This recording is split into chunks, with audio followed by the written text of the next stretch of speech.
이거 받아라. 은주가 캐리어에 짐을 정리하던 순간이었습니다. 문이 열리고 시어머니 갑순 여사가 들어왔어요. 8년을 모신 시어머니였습니다. 남편이 전처를 다시 불러들였고 은주는 이혼 서류에 도장을 찍고 이 집을 나가는 길이었습니다. 갑순 여사가 은주의 손을 잡았어요. 손바닥에 낡은 열쇠 하나가 쥐어졌습니다.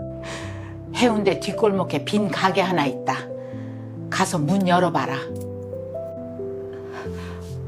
어머님, 이게 뭐예요? 갑순 여사는 대답하지 않았습니다. 대신 돌아서서 방문을 향해 걸어갔어요. 이야기 시작하기 전에 무료로 할 수 있는 구독과 좋아요 부탁드립니다. 그리고 댓글로 어느 지역에서 함께하고 계신지 알려주세요.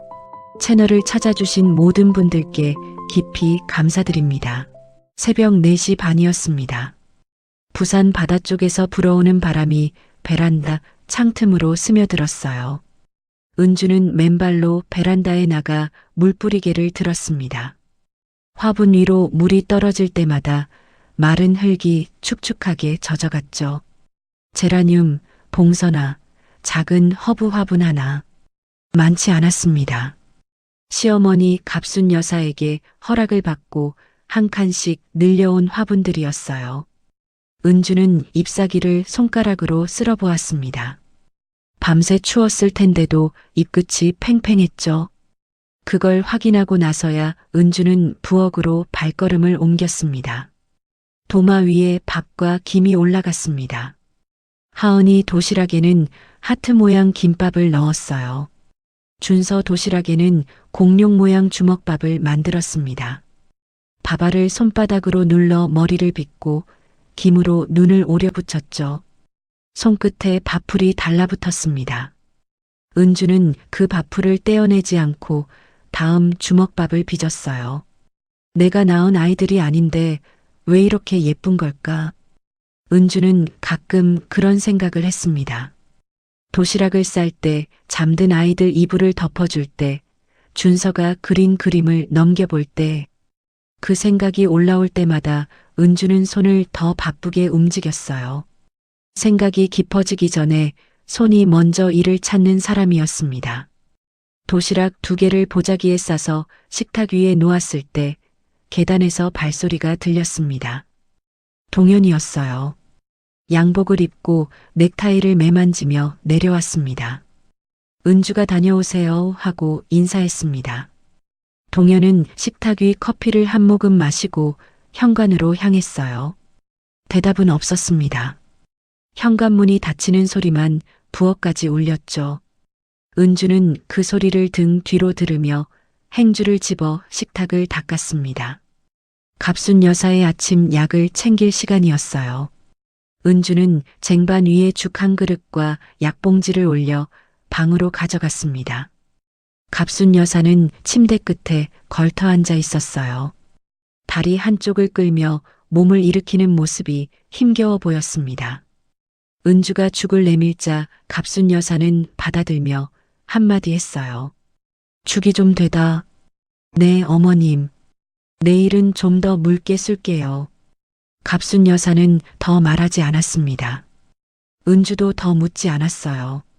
8년째 반복되는 아침이었습니다.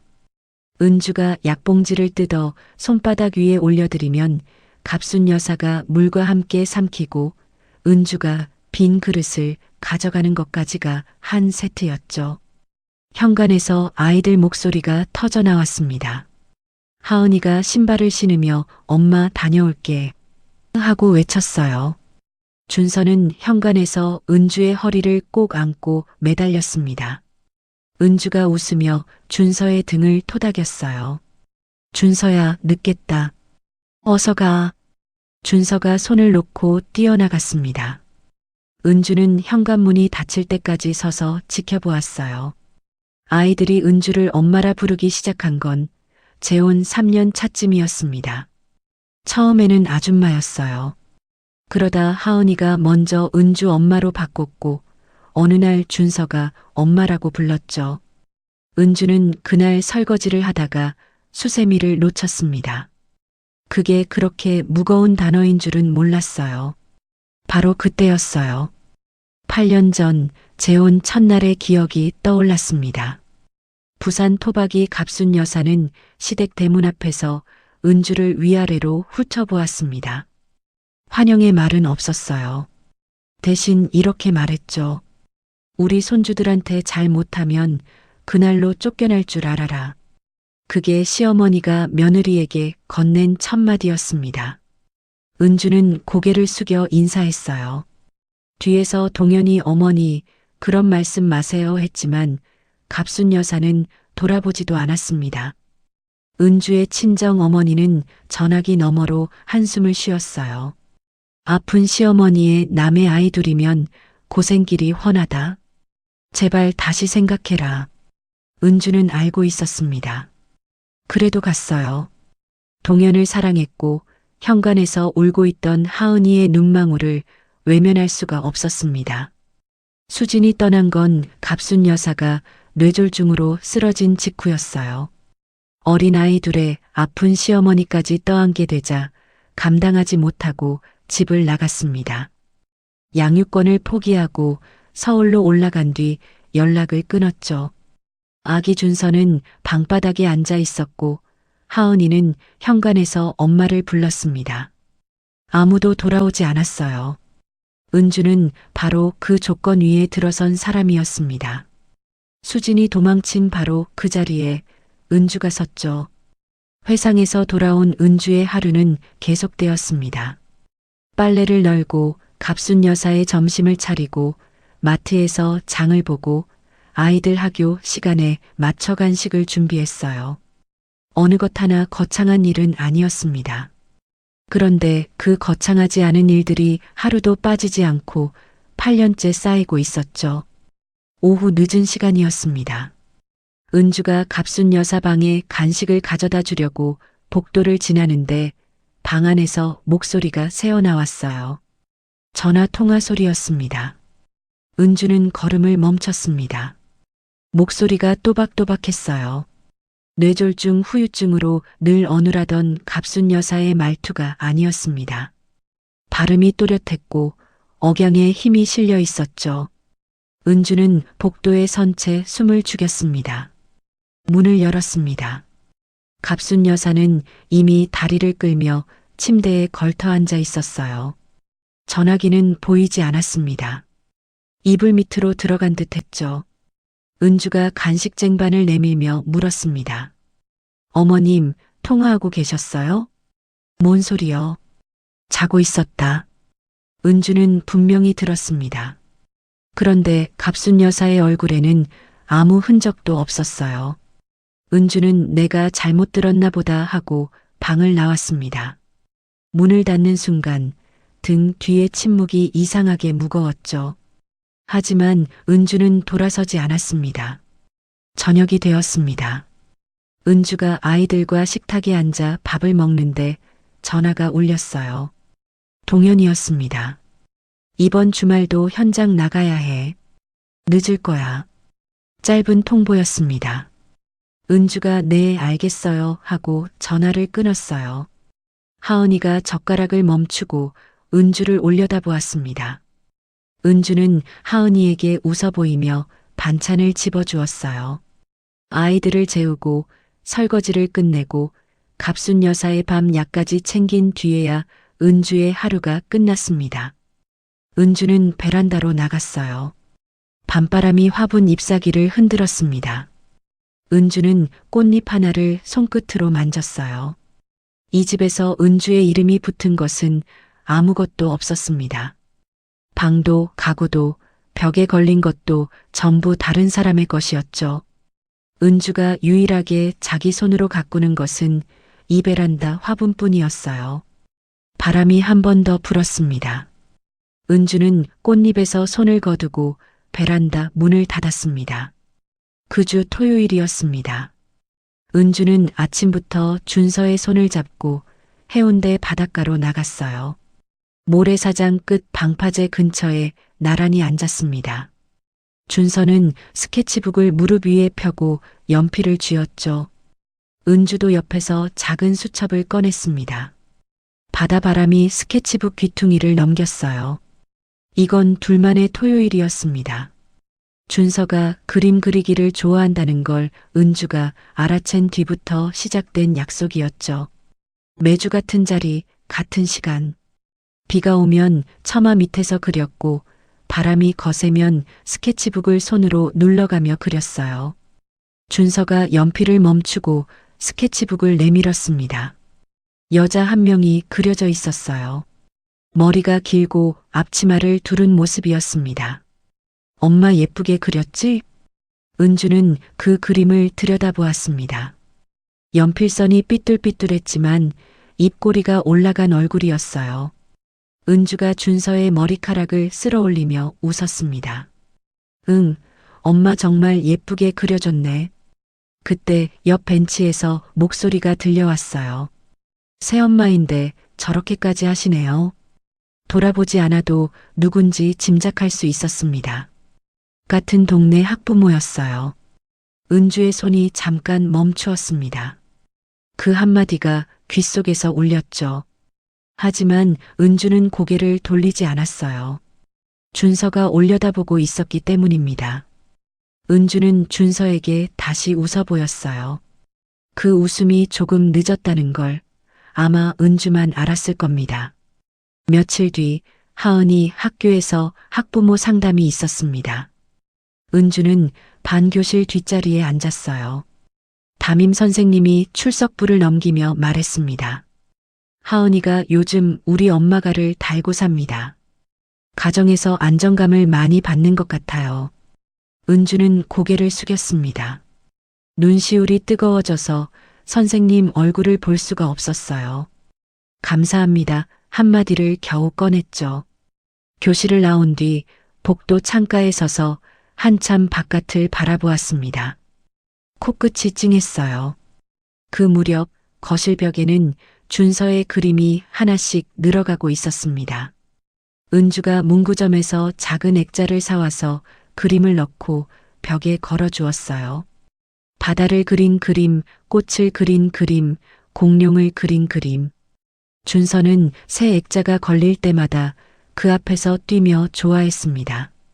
하은이가 옆에서 오빠 그림만 걸어주면 어떡해. 내 그림도 걸어줘라고 투정을 부렸죠.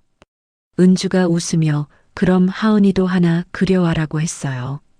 그날 저녁 하은이가 정말 그림을 한 장 들고 왔습니다. 벽 한쪽이 아이들의 그림으로 채워져 갔어요. 은주는 그 벽이 좋았습니다.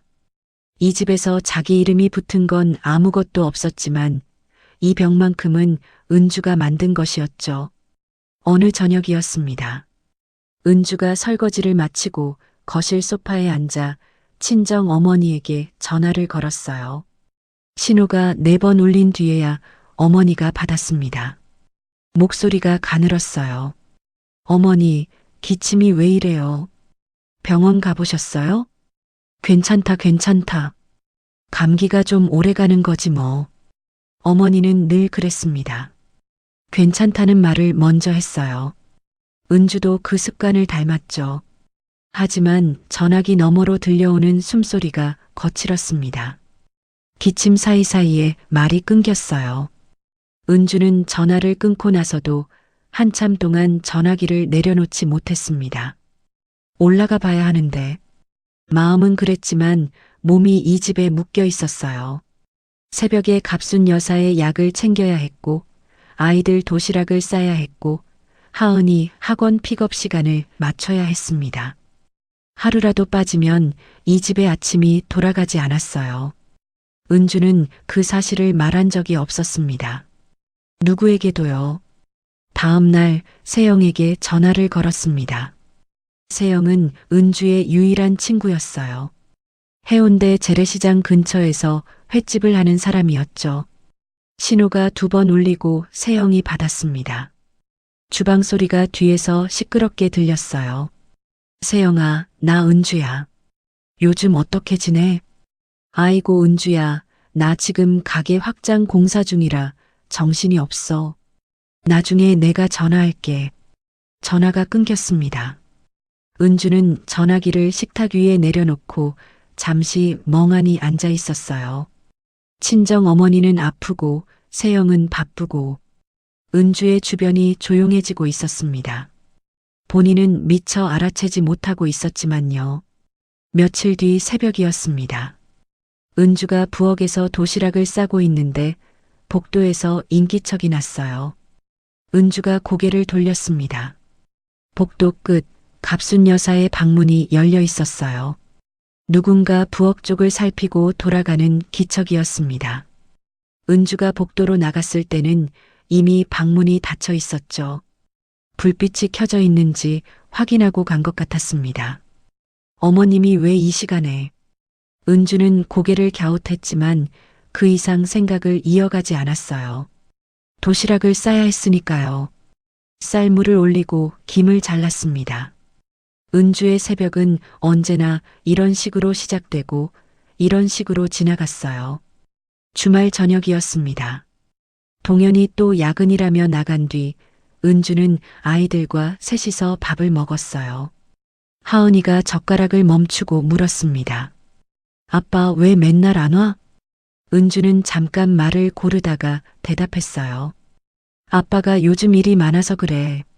빨리 끝내고 오실 거야. 하은이가 고개를 끄덕였습니다.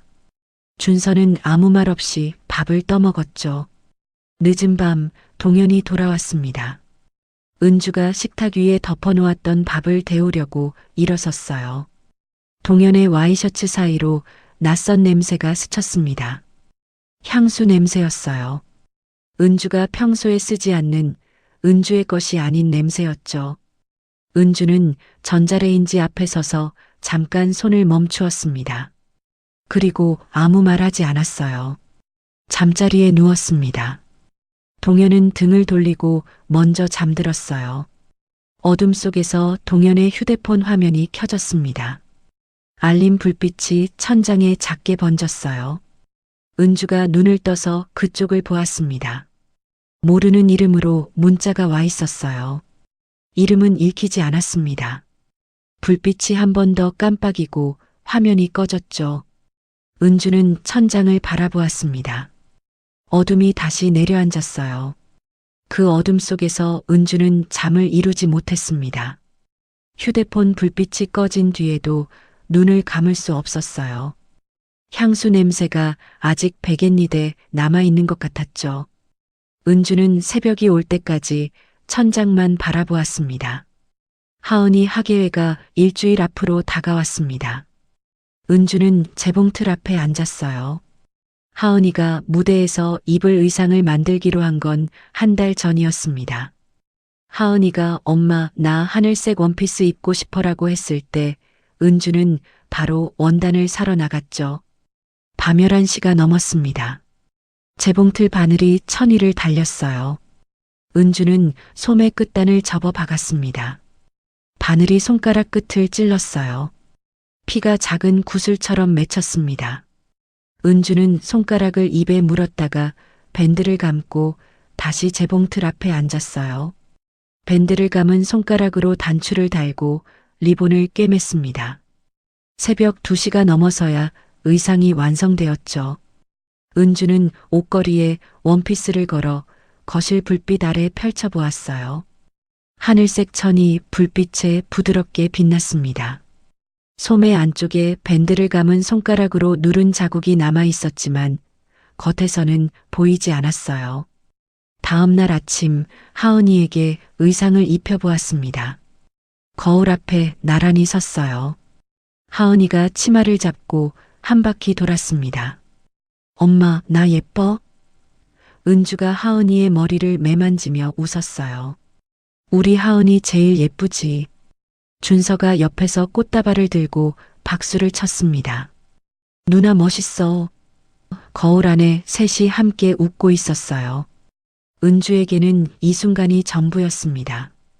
학예회 당일이 밝았습니다. 은주는 준서의 손을 잡고 학교에 도착했어요. 준서가 작은 꽃다발을 두 손으로 안고 있었습니다. 은주가 준서에게 누나한테 줄 거지? 라고 물었고 준서가 고개를 크게 끄덕였죠. 강당 객석에 앉았습니다. 무대 조명이 켜지고 피아노 앞에 하은이가 나왔어요. 하늘색 원피스를 입은 하은이가 객석을 한번 둘러보았습니다. 은주와 눈이 마주쳤어요. 하은이가 살짝 웃고 건반 위에 손을 올렸습니다. 첫 음이 울렸습니다. 은주는 무릎 위에서 두 손을 꼭 쥐었어요. 하은이의 손가락이 건반 위를 움직일 때마다 은주는 지난 8년이 그 선율 안에 들어있는 것 같았습니다. 도시락을 싸던 새벽 학부모 상담에서 들었던 우리 엄마가 거울 앞에서 함께 웃던 아침, 눈시울이 뜨거워졌어요. 은주는 참으며 박수를 쳤습니다. 이 순간이 은주에게는 엄마로서 가장 충만한 순간이었어요. 공연이 끝났습니다. 은주는 꽃다발을 챙겨 복도로 나갔어요. 준서가 꽃다발을 들고 앞서 뛰어갔습니다. 바로 그때였어요. 복도 끝에서 낯익은 여자가 하은이를 껴안고 있었습니다. 하은이의 어깨를 감싼 팔, 긴 생머리, 은주가 한 번도 본 적 없는 코트. 여자가 하은이의 얼굴을 두 손으로 감싸며 말했어요. 엄마 왔어, 하은아. 수진이었습니다. 8년 만이었어요. 은주의 발이 멈추었습니다.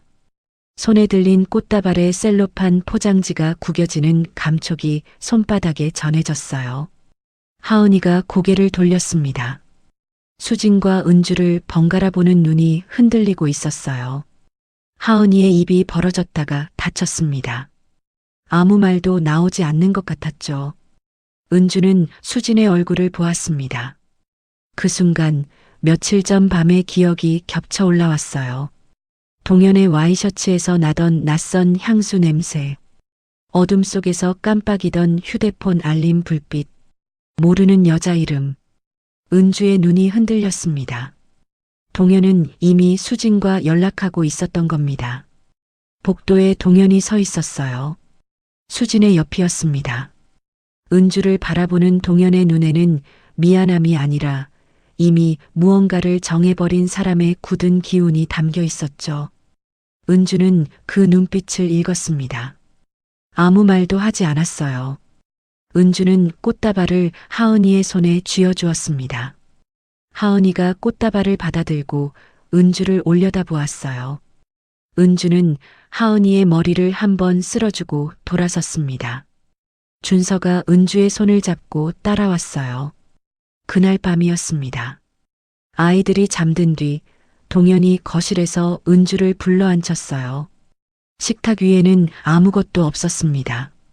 수진이가 돌아왔어. 아이들한테는 친엄마가 필요해.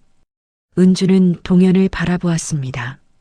8년 동안 내가 키웠어요. 내가 엄마예요. 동현은 대답하지 않았어요. 시선을 피했습니다. 은주를 똑바로 보지 못하는 그 눈이 어떤 말보다 분명한 대답이었죠. 은주는 자리에서 일어나 방으로 들어갔습니다. 문을 닫고 벽에 등을 기댄 채 바닥에 주저앉았어요. 소리를 내지 않으려고 입술을 깨물었습니다. 그때 전화가 울렸어요. 친정 오빠였습니다. 은주야, 어머니 입원하셨어. 상태가 안 좋으시대. 은주는 전화기를 쥔 채 한참 아무 말도 하지 못했습니다. 한쪽에서는 집이 무너지고 다른 한쪽에서는 어머니가 쓰러졌어요. 은주가 기댈 곳이 어디에도 없었습니다. 나 지금 어떡하면 되는 거지? 그 밤 부엌에서 작은 소리가 들렸습니다. 은주가 방문을 열고 내다보았어요. 수진이 동현과 나란히 서 있었습니다. 수진의 목소리가 낮게 들려왔어요. 시어머니 재산 정리는 해놓은 거야? 동현은 대답하지 않았습니다. 하지만 부정하지도 않았어요. 은주는 방문을 조용히 닫았습니다. 가슴이 먹먹해졌어요. 수진이 돌아온 이유가 아이들이 아니라는 걸 은주는 그 한마디로 알아버렸습니다. 다음 날 아침이었습니다. 은주가 부엌에서 도시락을 싸고 있는데 현관에서 소리가 났어요. 고개를 돌리니 수진이 캐리어를 끌고 현관에 서 있었습니다. 신발을 벗고 집 안으로 들어오는 수진의 발이 은주의 시선 안에서 천천히 마룻바닥을 밟았어요. 은주는 도시락 뚜껑을 닫는 손을 멈추었습니다. 그리고 다시 움직였어요. 뚜껑을 덮고 보자기를 묶고 식탁 위에 놓았습니다. 그게 은주가 할 수 있는 전부였죠. 수진이 들어온 지 사흘째 되는 날이었습니다. 은주가 아침에 베란다 문을 열었을 때 화분 하나가 사라져 있었어요. 제라늄이 있던 자리였습니다. 바닥에 흙자국만 남아 있었죠. 거실로 나오니 수진이 집안을 돌아다니고 있었습니다. 선반 위 소품을 하나씩 들어보고 커튼을 만져보고 벽을 훑어보았어요. 수진이 베란다 쪽을 가리키며 말했습니다. 여기 인테리어 취향이 좀 촌스럽네요. 그 말과 함께 수진이 베란다 화분들을 검은 쓰레기 봉투에 넣기 시작했어요. 봉선아가 먼저 들어갔습니다. 봉투 안에서 흙이 쏟아지는 소리가 났어요. 뿌리가 화분 벽에서 떨어지며 끊기는 감촉이 은주의 손끝까지 전해지는 것 같았습니다. 허브 화분이 그 다음이었어요. 은주가 준서와 함께 씨앗을 심었던 화분이었습니다. 준서가 매일 아침 물을 주겠다고 작은 컵을 들고 왔던 화분이었죠. 수지는 그것을 모를 겁니다. 봉투에 넣으면서 손에 묻은 흙을 탁탁 털었어요.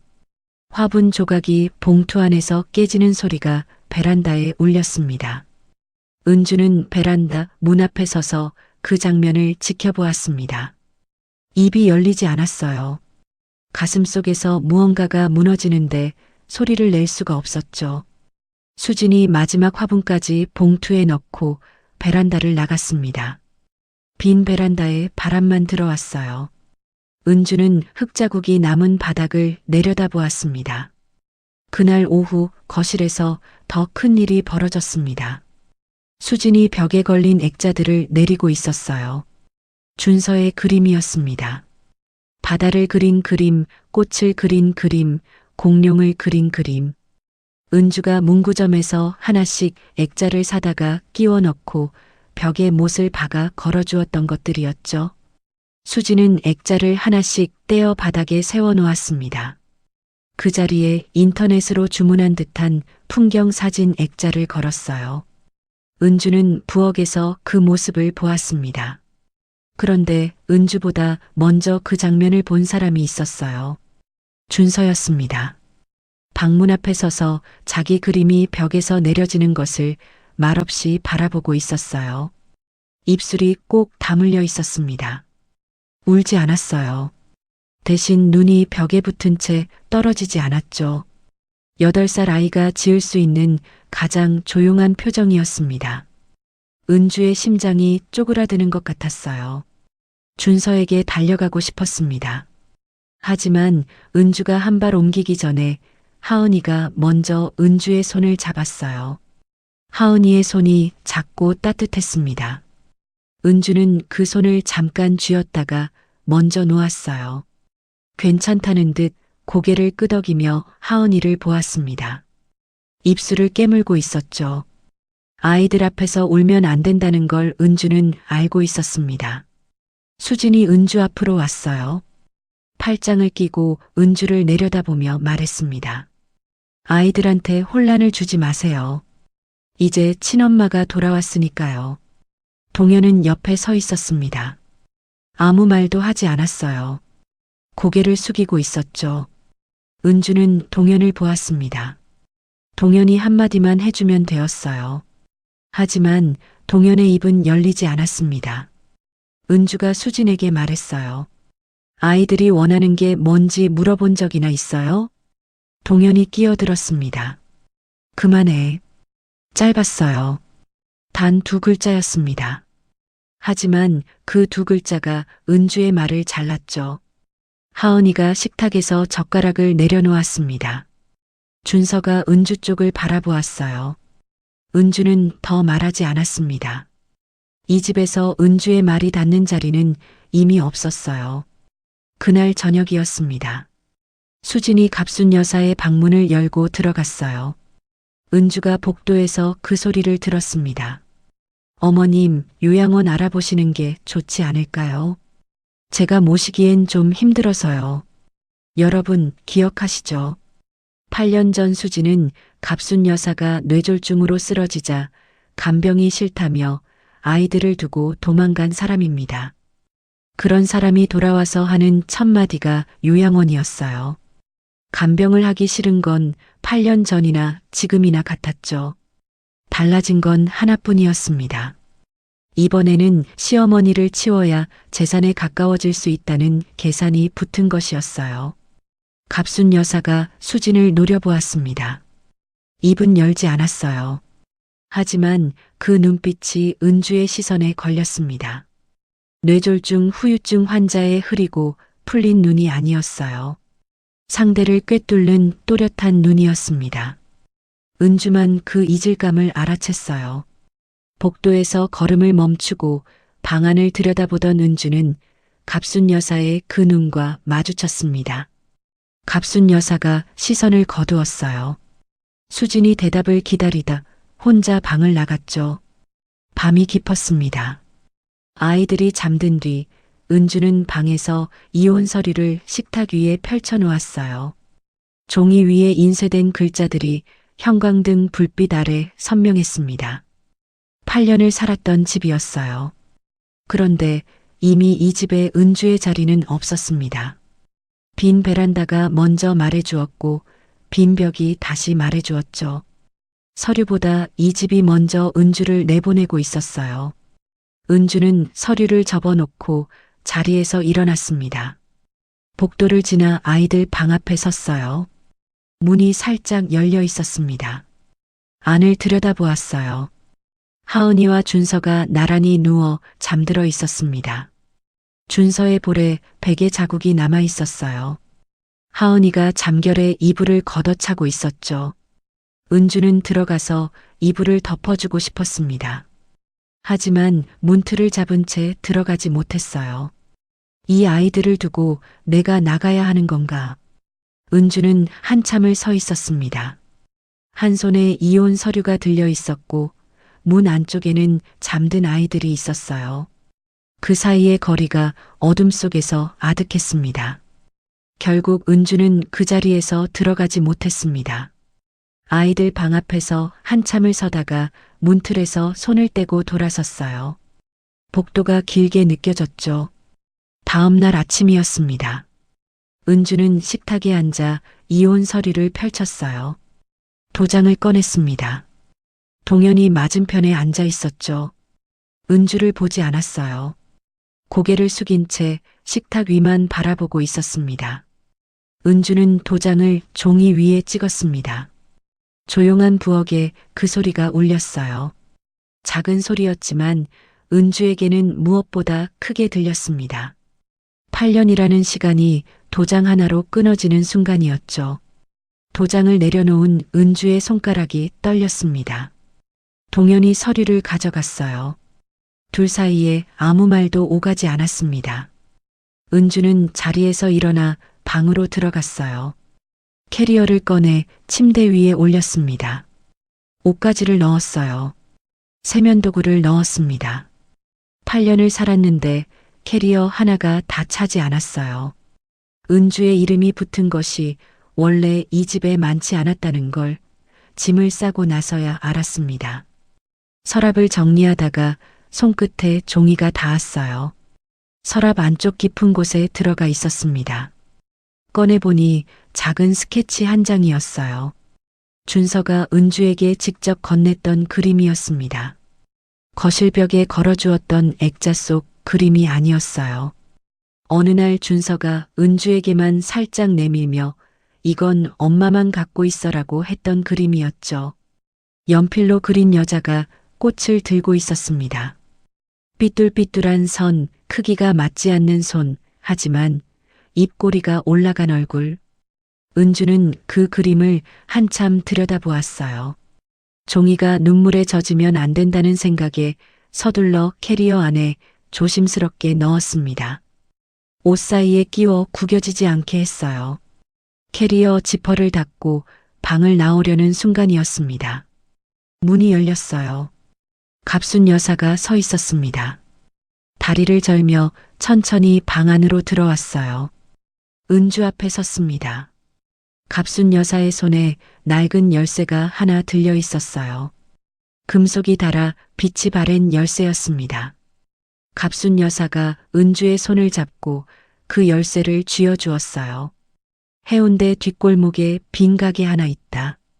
가서 문 열어봐라. 은주가 물었습니다. 어머님, 이게 뭐예요? 갑순 여사는 대답하지 않았어요. 대신 은주의 손을 꼭 쥐었습니다.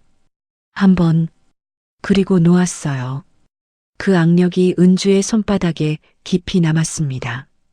뇌졸중 후유증으로 힘이 빠져 있어야 할 손이었어요. 그런데 은주의 손을 감싼 그 힘은 단단했습니다. 손바닥에서 전해지는 온도도 따뜻했어요. 은주는 느꼈습니다. 이 손이 아픈 사람의 손이 아니라는 걸요. 하지만 묻지 않았어요. 갑순 여사도 설명하지 않았습니다. 두 사람 사이에 말이 없었지만 무언가가 흐르고 있었죠. 갑순 여사가 돌아섰습니다. 방문을 향해 걸어갔어요.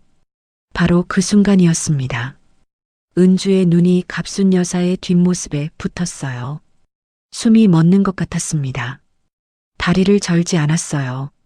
8년 동안 한쪽 다리를 끌며 절뚝거리던 시어머니가 두 발로 똑바로 걸어가고 있었습니다. 한 걸음 한 걸음, 기울어짐 없이 고든 걸음이었어요. 은주의 입이 벌어졌습니다. 목소리가 나오지 않았어요. 뒤쫓아가려고 한 발을 옮겼습니다. 하지만 멈추었어요. 갑순 여사의 방문이 닫혔습니다. 복도가 조용해졌죠.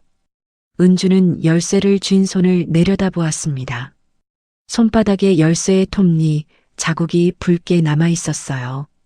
갑순 여사가 손을 잡아주던 온기가 아직 남아 있었습니다. 은주는 그 자리에서 움직이지 못했어요. 어머님이 걸었어. 멀쩡히 걸었어. 8년이었습니다. 매일 새벽 약을 챙기고 죽을 끓이고 다리를 주물러 드렸어요. 갑순 여사가 화장실에 갈 때면 부축해서 모셔다 드렸습니다. 그 모든 시간 동안 갑순 여사는 걸을 수 있었던 걸까요? 은주는 알 수 없었어요. 알 수 없었지만 방금 본 것은 분명했습니다. 그런데 은주는 뒤쫓아가지 않았습니다. 문을 두드리지도 따져 묻지도 않았어요. 갑순 여사가 은주에게 열쇠를 쥐어주며 손을 꼭 잡았던 그 힘. 그 힘이 대답 대신이라는 걸 은주는 느꼈습니다. 은주는 캐리어를 들고 방을 나왔어요. 현관에서 신발을 신었습니다. 거실에서 수진의 웃음소리가 들렸어요. 동영과 무슨 이야기를 하는 것 같았죠. 은주는 돌아보지 않았습니다. 현관문을 열고 나섰어요. 바깥 공기가 차가웠습니다. 캐리어 바퀴가 골목 바닥 위를 굴렀어요. 은주의 발소리와 바퀴 소리만 골목에 울렸습니다. 골목 끝에서 은주가 걸음을 멈추었어요. 한 번만 돌아보고 싶었습니다. 8년 동안 살았던 집이었으니까요. 아이들이 자고 있는 집이었으니까요. 하지만 은주는 고개를 돌리지 않았습니다. 열쇠를 쥔 손에 힘을 주었어요. 갑순 여사의 편지 마지막 문장을 은주는 아직 모릅니다. 하지만 은주는 이미 그렇게 하고 있었어요. 뒤를 돌아보지 않고 앞을 향해 걸었습니다. 열쇠가 은주의 손 안에서 체온을 받아 따뜻해지고 있었어요. 은주가 캐리어를 끌고 도착한 곳은 세영의 횟집이었습니다. 해운대 재래시장 골목 안쪽 간판 글씨가 반쯤 바랜 작은 가게였어요. 은주가 문을 밀고 들어섰을 때 세영이 주방에서 나왔습니다. 은주의 얼굴을 보더니 아무것도 묻지 않았어요. 밥부터 먹고 생각하자. 세영이 회 한 접시를 썰어내왔습니다. 은주는 젓가락을 들었어요. 한 점을 입에 넣었습니다. 씹다가 눈물이 났어요. 젓가락을 놓고 울었습니다. 울다가 다시 젓가락을 들었어요. 먹다가 또 울었죠. 세영은 옆에 앉아 말없이 물잔만 채워주었습니다. 은주가 8년간의 이야기를 쏟아내지 않아도 세영은 알고 있었어요. 그 울음이 어디서 오는 건지. 밤이 되어 세영이 횟집 다락방에 이불을 깔아주었습니다. 작은 창문 너머로 시장 골목의 불빛이 보였어요. 은주는 누웠지만 잠이 오지 않았습니다. 캐리어에서 열쇠를 꺼냈어요. 손바닥 위에 올려놓고 들여다보았습니다. 열쇠 태그에 주소가 적혀 있었죠. 은주는 손가락으로 그 글씨를 더듬었습니다. 갑순 여사의 뒷모습이 떠올랐어요. 다리를 절지 않고 똑바로 걸어가던 그 걸음. 은주의 손을 꼭 쥐었던 그 악력. 열쇠를 쥐어주면서도 설명하지 않았던 그 침묵. 은주는 열쇠를 가슴 위에 올려놓은 채 천장을 바라보았습니다. 잠은 끝내 오지 않았어요. 다음 날 아침이었습니다. 은주는 세영에게 인사를 하고 횟집을 나섰어요. 열쇠 태그에 적힌 주소를 따라 해운대 뒷골목으로 들어갔습니다. 큰 도로에서 한 블록 안쪽이었어요. 얼마 지나지 않아 간판 없는 가게가 하나 보였습니다. 셔터가 내려져 있었어요. 2층 건물이었습니다. 은주는 문 앞에 섰어요. 열쇠를 꺼냈습니다. 손이 떨렸죠. 열쇠를 자물쇠에 꽂고 돌렸습니다. 금속이 맞물리며 풀리는 감촉이 손끝에 전해졌어요. 셔터를 올리고 안쪽 유리문을 열었습니다. 문이 열리는 순간 안에서 빛이 들어왔어요. 먼지 사이로 햇살이 비스듬히 내려앉아 있었습니다. 은주는 한 걸음 안으로 들어섰습니다. 왼쪽 벽에 화훼용 냉장고가 있었어요. 문을 열어보니 안은 비어 있었지만 선반이 깨끗하게 닦여 있었습니다. 오른쪽에 작업대가 놓여 있었어요.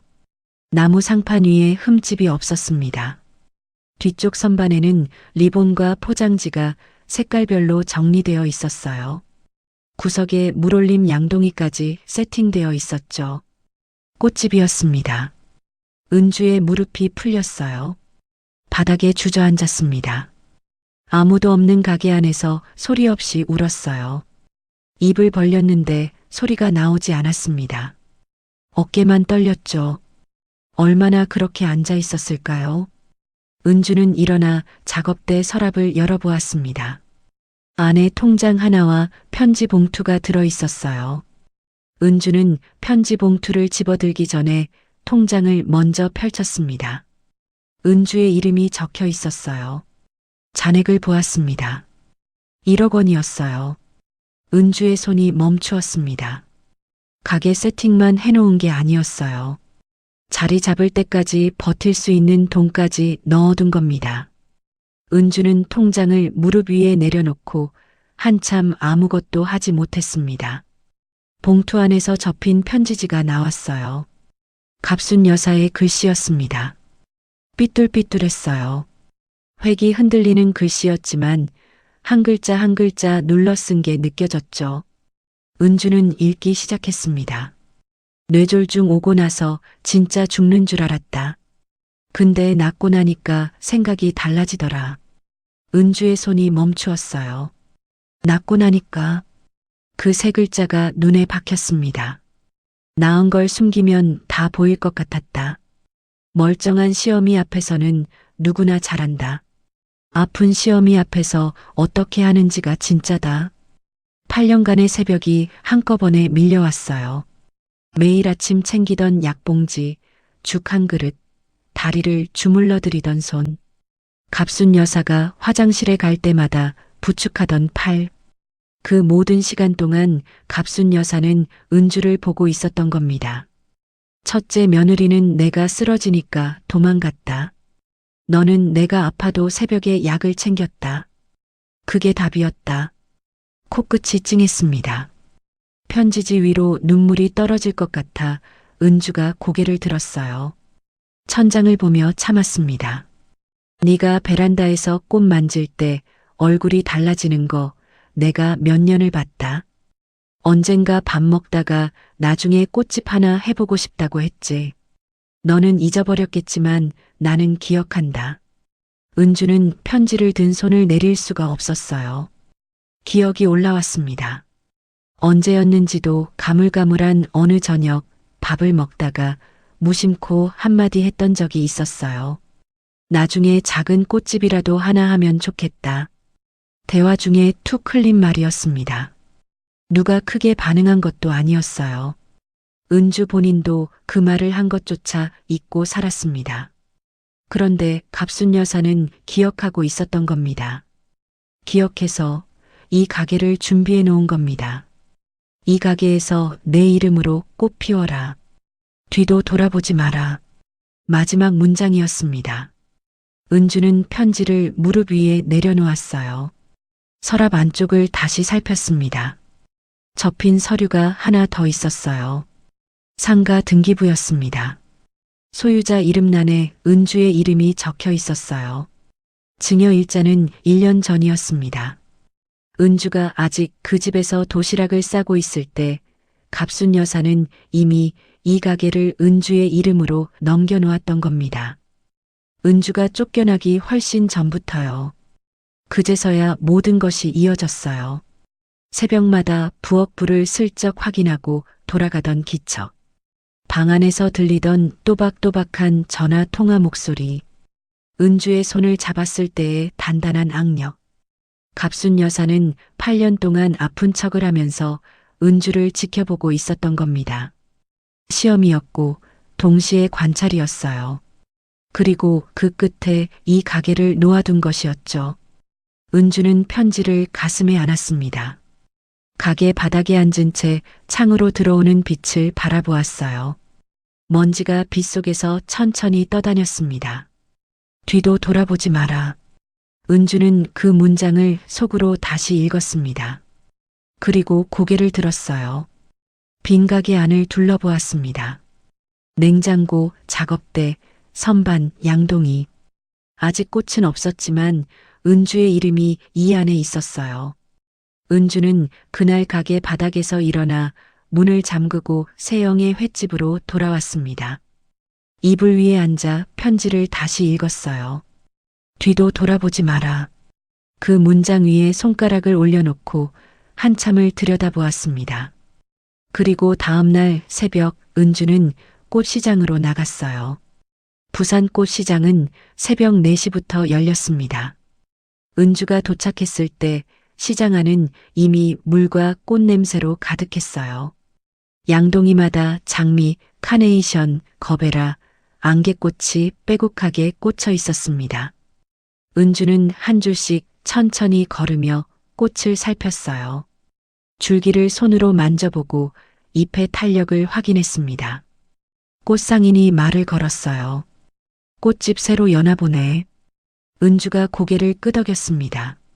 그 한마디가 입 밖으로 나오자 실감이 났어요. 내가 꽃집을 여는구나. 은주는 장미 2단, 카네이션 1단, 안개꽃 1단을 골라 담았습니다. 양손에 꽃을 안고 시장을 나오는 은주의 발걸음이 빨라졌어요. 가게에 도착해 셔터를 올렸습니다. 작업대 위에 꽃을 내려놓았어요. 칼을 꺼내 줄기를 사선으로 잘랐습니다. 칼이 줄기를 자를 때마다 풀냄새가 올라왔어요. 잘린 줄기를 물올림 양동이에 하나씩 세웠습니다. 냉장고 문을 열고 꽃을 종류별로 넣었어요. 빈 선반이 색깔로 채워지기 시작했죠. 리본을 풀어 길이를 재고 가위로 잘랐습니다. 포장지를 작업대 위에 펴서 크기별로 재단했어요. 손이 점점 빨라졌습니다. 시댁 베란다에서 화분을 만지던 손이 이제 자기 가게에서 자기 꽃을 다듬고 있었죠. 해가 떠서 골목에 빛이 들어올 때쯤 세영이 가게 문을 밀고 들어왔습니다. 냉장고 안을 들여다보고 작업대 위를 훑어보았어요. 그리고 웃었습니다. 야, 제대로 하네. 세영은 그날부터 재래시장 인맥을 돌며 입소문을 내기 시작했어요. 해운대 뒷골목에 꽃집 하나 열었는데 솜씨가 좋다. 생선 가게 사장님, 떡집 아주머니, 반찬 가게 사모님까지 세영이 아는 사람마다 한마디씩 전했죠. 간판을 걸 차례였습니다. 은주는 작은 간판 가게에 가서 글씨를 넣었어요. 은준의 꽃방. 간판이 골목벽에 걸렸습니다. 은주가 골목 건너편으로 건너가 올려다보았어요. 자기 이름이 적힌 간판이 거기 있었습니다. 은주의 48년 인생에서 자기 이름이 어딘가에 걸린 건 처음이었어요. 내 이름이네. 내 가게에 내 이름이 붙었네. 은주는 한참 서서 간판을 바라보았습니다. 지나가는 사람이 고개를 돌려 쳐다볼 만큼 오래 서 있었어요. 며칠 뒤 첫 손님이 들어왔습니다. 동네 할머니 한 분이었어요. 장미 한 다발만 예쁘게 싸줘. 은주의 손이 떨렸습니다. 장미 5송이를 골라 안개꽃을 곁들이고 포장지로 감쌌어요. 리본을 묶는 손끝이 미세하게 흔들렸죠. 할머니가 돈을 내고 꽃다발을 받아 나갔습니다. 문이 닫히고 은주 혼자 남았어요. 카운터 위에 첫 매출이 놓여 있었습니다. 지폐 몇 장이었어요. 은주는 그 돈을 내려다보았습니다. 내 돈이네. 혼잣말이었어요. 시댁에서 8년 동안 살림을 했지만 은주의 이름으로 된 수입은 없었습니다. 생활비를 받아 쓰는 것과 내 손으로 번 돈은 달랐어요. 카운터 위 지폐가 전부였지만 그 전부가 은주의 것이었죠. 저녁이 되어 가게 문을 닫았습니다. 매출을 정리하고 내일 시장에서 들여올 꽃 목록을 적었어요. 불을 끄려다가 은주가 멈추었습니다. 전화기를 들었어요. 갑순 여사에게 전화하고 싶었습니다. 가게를 열었다고, 첫 손님이 왔다고, 첫 매출이 생겼다고 말하고 싶었어요. 하지만 편지의 마지막 문장이 떠올랐습니다. 뒤도 돌아보지 마라. 은주는 전화기를 내려놓았어요. 손이 전화기 위에 잠깐 머물렀다가 떨어졌습니다. 갑순 여사 쪽에서도 연락이 없었어요. 은주가 혼자 서는 시간이 필요하다는 걸 갑순 여사도 알고 있는 것 같았습니다. 적이 되어서가 아니라 지켜보기 위해 물러서 있는 침묵이었죠. 은주는 캐리어에서 준서의 스케치를 꺼냈습니다. 꽃을 든 여자가 그려진 삐뚤삐뚤한 그림이었어요. 작업대 옆 벽에 테이프로 붙였습니다. 이 가게에서 처음으로 벽에 걸린 것이었어요. 냉장고 안에는 꽃이 있었고 작업대 위에는 리본이 있었고 벽에는 준서의 그림이 있었습니다. 은주의 가게가 조금씩 채워지고 있었죠. 가게 불을 끄고 셔터를 내렸습니다. 골목으로 나오는데 바람이 불었어요. 부산 바다 쪽에서 오는 바람이었습니다. 시댁 베란다 창틈으로 들어오던 것과 같은 바람이었지만 지금 은주가 서 있는 곳은 자기 가게 앞이었어요. 그때 주머니 안에서 전화가 울렸습니다. 모르는 번호가 아니었어요. 하은이였습니다. 은주가 전화를 받았어요. 하은이의 목소리가 작게 들려왔습니다. 엄마, 보고 싶어. 은주는 전화기를 꼭 쥐었습니다. 대답이 바로 나오지 않았어요. 목 안쪽이 뜨거워졌습니다. 골목 불빛 아래에서 은주의 손이 떨리고 있었어요. 엄마, 보고 싶어. 은주는 골목 불빛 아래에서 한참 전화기를 쥐고 서 있었습니다. 목 안쪽이 뜨거웠어요. 겨우 한마디를 꺼냈습니다. 엄마도 보고 싶어. 하은이가 전화 너머로 코를 훌쩍였어요. 은주는 울음이 새어나가지 않게 입술을 깨물었습니다. 전화가 끊긴 뒤에도 전화기를 주머니에 넣지 못했어요. 그 뒤로 아이들의 소식이 하나씩 들려오기 시작했습니다. 수진이 아이들에게 무관심해졌다는 건 하은이의 전화를 통해 알게 되었어요. 아침에 도시락이 없었습니다. 수진이 싸주지 않았어요. 하은이가 빈 가방을 들고 학교에 갔죠. 준서도 마찬가지였습니다. 은주가 매일 새벽 하트 모양 김밥과 공룡 모양 주먹밥을 넣어주던 도시락이 사라진 겁니다. 하은이가 쉬는 시간에 화장실에서 몰래 전화를 걸어왔어요. 목소리를 낮추며 말했습니다. 엄마, 준서가 밥을 안 먹어. 아침에 아무것도 안 나와. 은주는 전화기를 잡은 손에 힘이 들어갔어요. 당장 달려가고 싶었습니다. 하지만 은주는 이제 그 집 사람이 아니었어요. 법적으로 남이었습니다. 그 주 금요일이었습니다. 가게 문을 닫을 시간이 다 되었을 때 유리문 너머로 작은 그림자가 보였어요. 준서였습니다. 교복 위에 점퍼를 입고 가방을 맨 채 문 앞에 서 있었어요. 안으로 들어오지 못하고 머뭇거리고 있었죠. 은주가 문을 열었습니다. 준서가 고개를 들어 은주를 올려다보았어요. 아무 말도 하지 않았습니다. 은주도 아무것도 묻지 않았어요. 문을 열어주었습니다. 준서가 안으로 들어와 뒷방에 가방을 내려놓고 앉았어요. 그게 시작이었습니다. 그날부터 준서는 학교가 끝나면 꽃집으로 왔습니다. 뒷방 작은 책상에서 숙제를 하고 은주가 만들어주는 김밥을 먹었어요. 은주는 예전처럼 공룡 모양 주먹밥을 빚었습니다. 준서가 접시 위 주먹밥을 보고 웃었어요. 꽃집에 온 뒤 처음 보는 웃음이었죠. 은주는 그 웃음을 보고 부엌 쪽으로 고개를 돌렸습니다. 눈시울이 뜨거워져서요. 밥풀을 떼는 척하며 참았어요. 준서는 숙제를 끝내면 작업대 옆에 앉아 그림을 그리기 시작했습니다. 크레파스와 도화지를 꺼내 가게 안 풍경을 그렸어요. 냉장고 안에 꽃, 리본이 걸린 선반, 작업대 위에 가위. 준서의 손이 움직일 때마다 꽃집이 종이 위에 옮겨졌죠.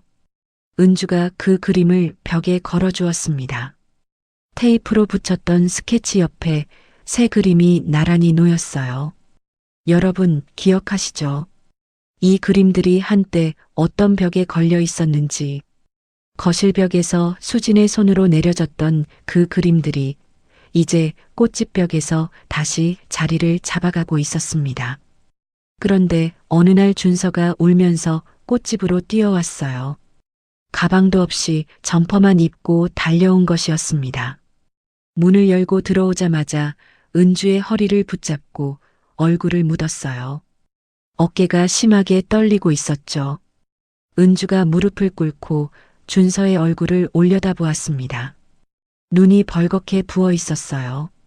한참을 달래고 나서야 준서가 말했습니다. 수진 아줌마가 엄마는 진짜 엄마가 아니래.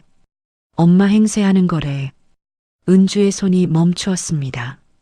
가슴 안쪽이 쥐어짜이는 것 같았어요. 하지만 은주는 준서의 눈을 똑바로 보았습니다.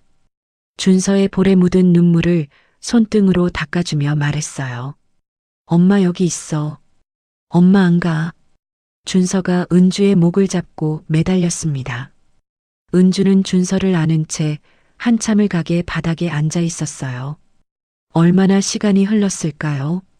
며칠 뒤 저녁이었습니다. 하은이에게서 전화가 왔어요. 하은이의 목소리가 평소와 달랐습니다. 떨리고 있었어요. 엄마, 할머니가 병원에 실려갔어. 갑순 여사가 쓰러졌다는 소식이었습니다. 은주는 앞치마를 벗으며 가게를 나섰어요. 택시를 잡아 타고 병원으로 달려갔습니다. 응급실 앞에 도착했습니다. 간호사에게 갑순 여사의 이름을 말했어요. 간호사가 물었습니다. 보호자시죠? 은주가 입을 열었다가 닫았어요. 보호자가 아니었습니다. 이혼한 전 며느리였죠. 가족만 면회 가능합니다. 간호사의 말이 짧았어요. 은주가 사정했습니다. 저 보호자는 아닌데 그래도 한 번만 뵐 수 없을까요? 간호사가 고개를 저었어요. 규정이었습니다. 은주는 더 말하지 못했어요. 복도 의자에 주저앉았습니다. 의료진이 오가는 소리가 멀게 들렸어요. 은주는 거기 앉아서 생각했습니다. 8년 동안 매일 새벽 약을 챙기고 죽을 끓이고 다리를 주물러 들이던 사람이 나인데 면회실문 하나를 열 수 없다는 것이 종이 한 장이 사람 사이에 벽을 세우는구나. 한참 뒤 복도를 지나가던 의사에게 갑순 여사의 상태를 물었습니다. 의사가 말했어요. 제대로 식사를 못하셨고 약도 오래 걸은 상태라고. 은주의 손이 무릎 위에서 쥐어졌어요. 은주가 8년간 하루도 빠지지 않고 챙기던 약과 밥을 동현과 수진이 아무도 하지 않았던 겁니다. 은주는 자리에서 일어나 병실 쪽 유리창 앞으로 갔습니다. 안이 보였어요. 갑순 여사가 침대에 누워 있었습니다. 얼굴이 많이 여위어 있었어요. 은주가 유리창에 손을 대었습니다. 그때 갑순 여사가 고개를 돌렸어요. 유리창 너머 은주와 눈이 마주쳤습니다. 갑순 여사의 입이 천천히 움직였어요. 소리는 들리지 않았습니다. 하지만 입모양을 읽을 수 있었죠. 잘하고 있니? 은주가 고개를 끄덕였습니다. 유리창 위에 올려놓은 손끝이 하얗게 눌려 있었어요. 갑순 여사가 희미하게 미소 지었습니다. 은주는 유리창에서 손을 떼지 못했어요. 뒤에서 발소리가 들렸습니다. 동현이었어요. 병원 복도에서 은주를 보고 멈추었습니다. 얼굴이 굳어 있었죠. 왜 왔어? 이제 남이잖아. 은주는 동현을 바라보았습니다. 한참을 보았어요. 대답하지 않았습니다. 돌아서서 걸어갔어요. 복도를 지나 병원 현관을 나서는 은주의 뒷모습이 멀어져 갔습니다. 갑순 여사는 2주 만에 병원에서 퇴원했습니다. 그리고 집으로 돌아왔어요. 하지만 이번에는 달랐습니다.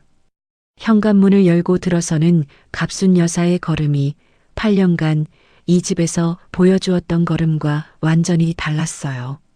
다리를 절지 않았습니다. 한쪽으로 기울어지지 않았어요. 두 발이 마룻바닥을 고르게 밟으며 똑바로 걸어 들어왔죠. 말도 달랐습니다. 어눌하지 않았어요. 한마디 한마디가 또렷했습니다. 거실 소파에 앉아있던 수진이 고개를 돌렸어요. 그리고 얼어붙었습니다. 8년 동안 다리를 절고 말이 어눌하던 시어머니가 멀쩡한 모습으로 서 있었으니까요. 수진의 얼굴에서 혈기가 빠져나가는 게 보였어요. 갑순 여사가 수진 앞으로 걸어갔습니다. 서두르지 않았어요.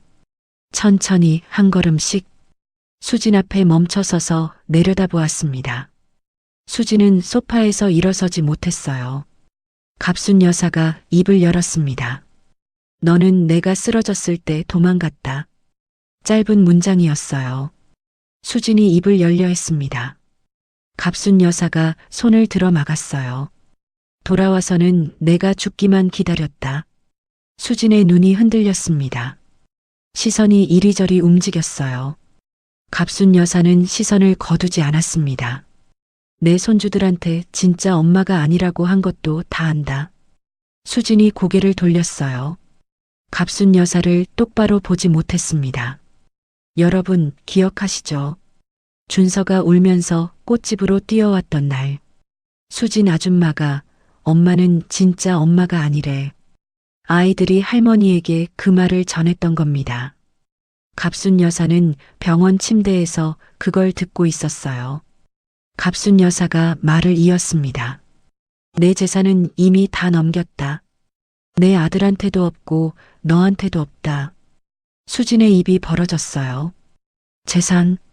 수진이 이 집에 돌아온 이유가 바로 그것이었습니다. 갑순 여사가 아프니까 곧 돌아가실 거라 계산했고 재산이 동현에게 갈 거라 생각했죠. 그런데 재산이 이미 없다는 말에 수진의 얼굴이 굳었어요. 여기 있어봐야 가져갈 거 없다. 나가라. 갑순 여사의 목소리는 높지 않았습니다. 소리를 지르지도 않았어요. 하지만 그 또렷한 목소리가 거실을 눌렀습니다. 8년 동안 어눌한 말투로만 들어왔던 사람의 입에서 나오는 또박또박한 말이 어떤 고함보다 무거웠죠. 수진이 마지막으로 입을 열었어요. 아이들은 제 아이들이에요. 갑순 여사가 수진을 내려다보았습니다. 한 박자 쉬었어요. 그리고 말했습니다. 그 아이들이 너를 엄마라고 부르더냐? 수진의 입이 닫혔습니다. 대답이 나오지 않았어요. 8년 전 아이들을 버리고 떠났고 돌아와서는 도시락 한 번 싸주지 않았고 아이들 앞에서 은주를 깎아내렸습니다. 그 아이들이 수진을 엄마라 부를 리가 없었죠. 수진도 그걸 알고 있었어요. 수진의 얼굴이 일그러졌습니다. 모멸감이었어요. 하지만 더 이상 할 말이 없었습니다. 수진은 자리에서 일어나 방으로 들어갔어요. 잠시 뒤 가방을 들고 현관으로 나왔습니다. 신발을 신고 문을 열었어요. 돌아보지 않았습니다. 현관문이 닫혔어요. 수진은 그렇게 나갔습니다. 이번에도 도망이었어요. 8년 전에는 간병이 싫어서 도망갔고 이번에는 가져갈 것이 없어서 도망간 겁니다. 수진은 이 이야기에서 다시 나타나지 않습니다. 며칠이 지났어요. 동현이 갑순 여사의 재산이 은주에게 증여된 사실을 알게 되었습니다. 변호사를 찾아갔어요. 증여 무효 소송을 제기했습니다. 어머니가 뇌졸중 후유증으로 판단력이 흐린 상태에서 이루어진 증여라는 주장이었죠. 하지만 갑순 여사는 이미 준비를 해놓은 사람이었습니다. 공증 서류가 있었어요. 증여 당시 정신이 온전했다는 의사 확인서도 있었습니다. 생전 증여 기록이 법적 절차를 모두 밟아 완료되어 있었죠. 변호사가 서류를 확인하고 동현에게 말했어요. 뒤집기 어렵다고. 소송은 기각되었습니다. 동현은 은주의 꽃집을 찾아왔어요. 가게 문 앞에서 한참 서 있다가 안으로 들어왔습니다. 은주가 작업대에서 꽃을 다듬고 있었어요. 동현이 은주 앞에 무릎을 꿇었습니다. 은주야, 돌아와줘. 내가 잘못했어. 은주는 손에 든 꽃줄기를 내려놓지 않았어요. 동현을 내려다보았습니다. 한참을 보았죠. 여러분, 이 사람이 어떤 사람이었는지 기억해 주세요. 은주가 8년 동안 새벽마다 도시락을 싸고 약을 챙기고 아이들을 키울 때 인사 한마디 없이 출근하던 사람이었어요. 수진이 돌아왔을 때 아이들한테는 친엄마가 필요해라며 은주를 내보낸 사람이었습니다. 은주가 아이들이 원하는 게 뭔지 물어본 적이나 있어요? 라고 했을 때 그만해로 입을 막은 사람이었죠. 은주가 고개를 저었습니다. 나는 이미 내 이름으로 살고 있어요. 돌아갈 곳은 없어요. 담담했습니다. 떨리지 않았어요. 목소리가 흔들리지 않았습니다. 복수가 아니었어요. 분노도 아니었습니다. 은주는 그저 사실을 말한 것이었죠. 돌아갈 곳이 없다는 것. 더 정확하게는 돌아가고 싶은 곳이 없다는 것. 동현은 한참 고개를 숙이고 있었어요. 일어서지 못했습니다. 은주가 먼저 시선을 거두었어요. 작업대 위에 꽃줄기를 다시 들었습니다. 칼로 줄기를 사선으로 자르고 물올림 양동이에 세웠어요. 동현이 일어섰습니다. 아무 말 없이 가게 문을 열고 나갔어요. 문이 닫혔습니다. 유리문 너머로 동현이 골목을 걸어가는 뒷모습이 보였어요. 어깨가 축 처져 있었죠. 은주는 그 뒷모습을 보지 않았습니다. 꽃을 다듬는 손을 멈추지 않았어요. 가게 안에는 꽃 냄새와 칼질 소리만 남았습니다. 계절이 몇 번 바뀌었습니다. 은준의 꽃방은 해운대 뒷골목에서 자리를 잡아가고 있었어요. 단골이 생겼고 주문이 꾸준히 들어왔습니다. 은주는 매일 새벽 꽃 시장에 나갔고 해가 뜨면 셔터를 올렸죠. 어느 오후 세영이 꽃집에 들렀습니다. 카운터에 기대서서 커피를 한 모금 마시더니 말했어요. 동현 씨 요즘 건설 현장에서 일용직 뛴대. 많이 힘들어 보이더라. 은주는 작업대에서 장미줄기를 다듬고 있었습니다. 손이 잠깐 멈추었어요. 한 박자. 그리고 다시 칼을 움직였습니다. 줄기를 사선으로 자르고 물올림 양동이에 세웠어요. 더 이상 말하지 않았습니다. 세영도 더 묻지 않았어요. 커피를 다 마시고 나간다 하며 문을 나갔죠. 가게 안에 은주 혼자 남았습니다. 은주는 잠깐 칼을 내려놓고 창밖을 바라보았어요. 무슨 생각을 했는지는 모릅니다. 다만 오래 보지는 않았어요. 곧 다시 꽃을 들었습니다. 은주와 동현은 다시 합치지 않았습니다.